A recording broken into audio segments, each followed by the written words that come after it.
everyone, my name is Sama and welcome to Spirit-Led Guidance. I'm on this mission to not force myself to wear makeup if I don't want to, and I swear today in the bathroom mirror I was like, oh, look at me, I am such a natural beauty, but you never feel uglier than when you're on camera. So here we are. My self-esteem is taking a dive now that I'm looking at myself in the monitor.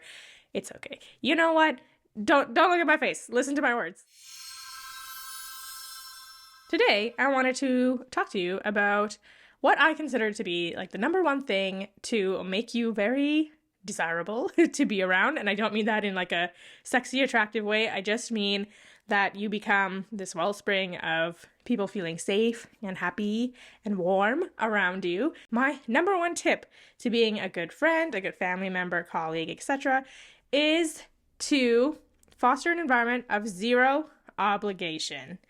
Now, I would like to talk to you about this in the context of being a very chronic people pleaser my whole life. I feel like I'm going through this season where God is trying to show me like why it's so toxic. We all know in general, like it's not good to be a people pleaser because you're repressing your feelings.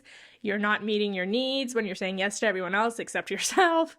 When you bend over backwards, it's just not good for you. People take advantage of you. You take advantage of yourself because you just push yourself to a limit that your body and mind and soul are probably telling you not to go there. But you do anyways because you don't want to hurt or offend anyone. You want people to like you. So all those myriad of reasons why we are people pleasers, I think that's like pretty well known and talked about. But I actually want to mention why it's also toxic to be a people pleaser within relationships, like you become the toxic one. Oftentimes, as people pleasers, we set this precedent that we expect the same sort of treatment in return. And the truth is, nobody owes us anything. You do not owe anyone anything. And it goes the other way around as well. When we do things for other people that goes beyond our own limits of, health and well-being, it kind of becomes this IOU that we want to hang over the other person. And I think this happens on a subconscious level because I know a lot of us are great, nice people, and we are kind and we are generous.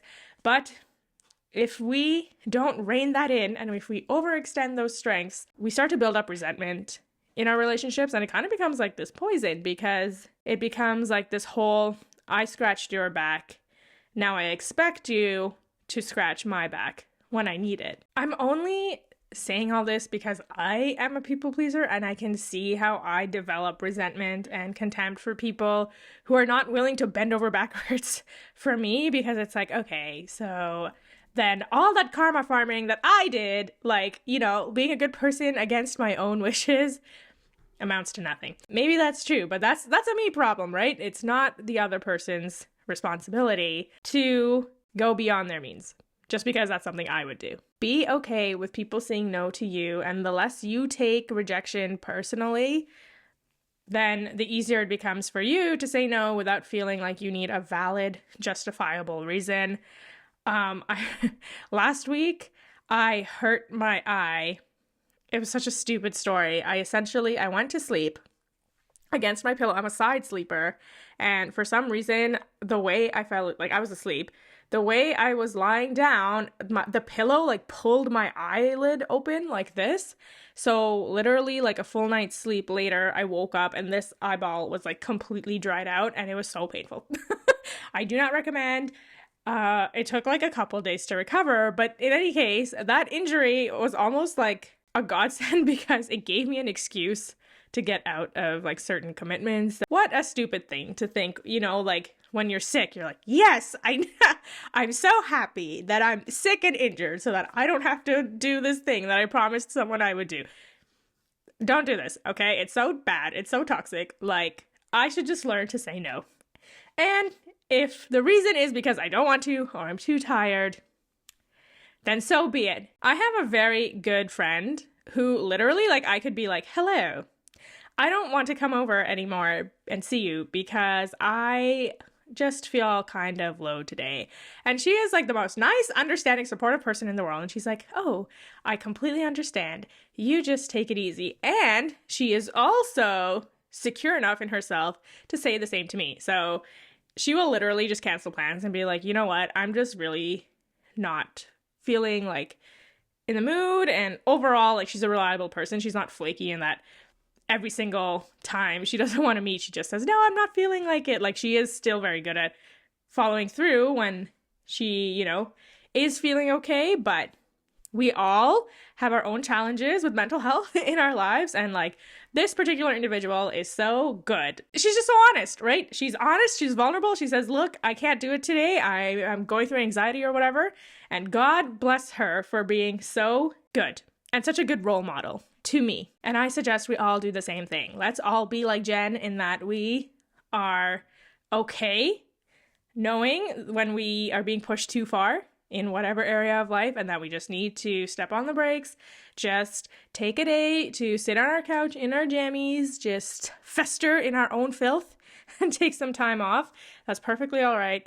And people who get offended by that, it's always projection. It's because they people please too much. They're the type of people to not take the time to rest and recover for themselves. So then when other people want that for themselves, they're like, what the heck is this? This is unacceptable. Like, I sacrifice my own needs, and so you should be doing the same. But see, this is why being a people pleaser is not the best. And I suggest the remedy for this, always the remedy for most things, is to love yourself. And I will add to love God, because God can really, really help you with this. The first point, loving yourself, is so important because when you love yourself, you learn to recognize when you are being pushed too far.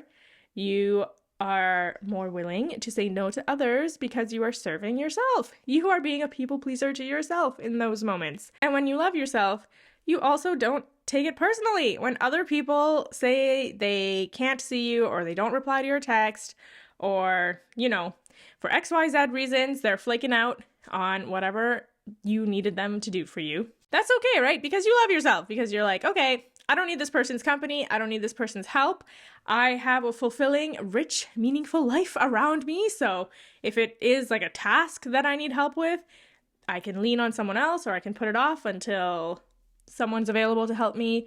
Or if it's just something like, oh, I really wanted to hang out with so-and-so. You love yourself. It's okay. You have yourself to hang out with if need be. Secondly, leaning on the love of God. I think this is very important. When I was a new ager, I was knee deep in everything. I was like, I'm going to manifest. So I would do my visualizations, my affirmations. I would do spell work. I would be lighting candles, writing my manifestations on little chits of paper, and then putting them by my spell work candle. I did it all, you guys. Nothing worked. And now I feel that because I am a Christian now, I have a relationship with a God that has the power to help me. And I think what that does is that I no longer feel self-reliant. Before Christianity, I was like, I have the power within myself, right, to manifest the life of my dreams. And I am the creator of my destiny, and I get to write my own story. And that's still true in a sense, but now I have a partner in God. Whereas before, I felt like I am the one that's doing the manifesting, like I am God, essentially. I feel like that is generally a theme in New Age, is that we are the ones creating the changes for ourselves. When you're in partnership with God, like now that I'm a Christian, I still believe I have power. It's not like I'm a robot or a puppet that's just doing whatever God wants me to do. But I do feel like I have a loving partner, because at the end of the day, I still get to make decisions.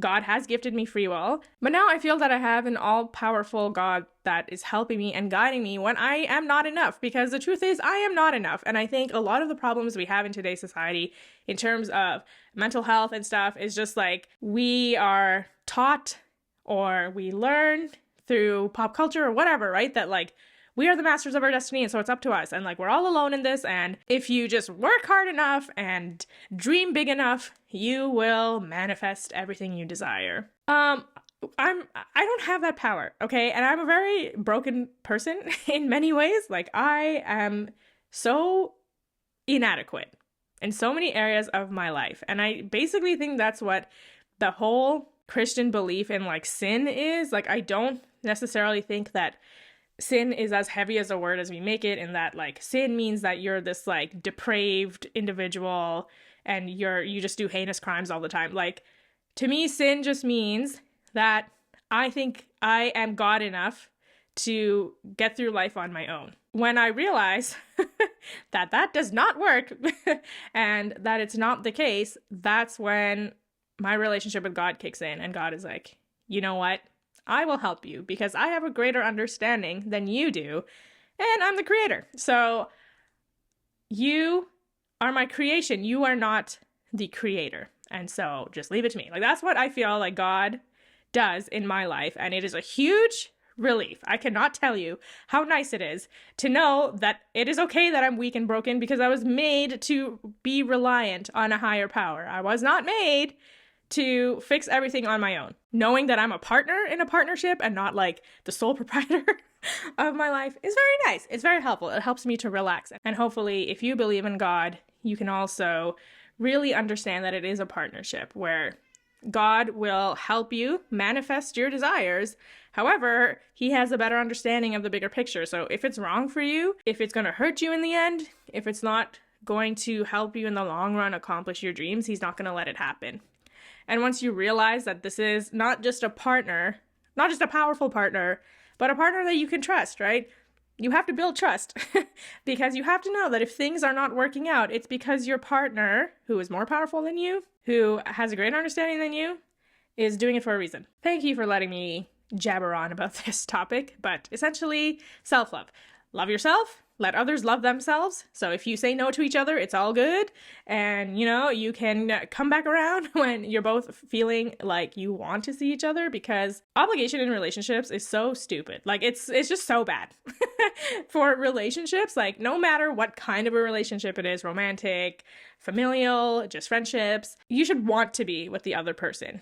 And even if there's someone you live with, right? And that doesn't mean that there won't be ups and downs, and that there won't be moments where you hate that person, you don't want to be with them. But overall, the general theme of the relationship should be, I choose to be with this person, to see this person and spend time with them, as opposed to being like, I have to, otherwise they're going to get mad at me, or I have to because I really want them to like me. Like, that is really essential for me to be able to live my life, is that person's approval. Nuh-uh, my friends. You love yourself. Know that God loves you and he approves of you. And that is the greatest relationship that you will have. Thank you for watching. I will see you next week. Bye-bye.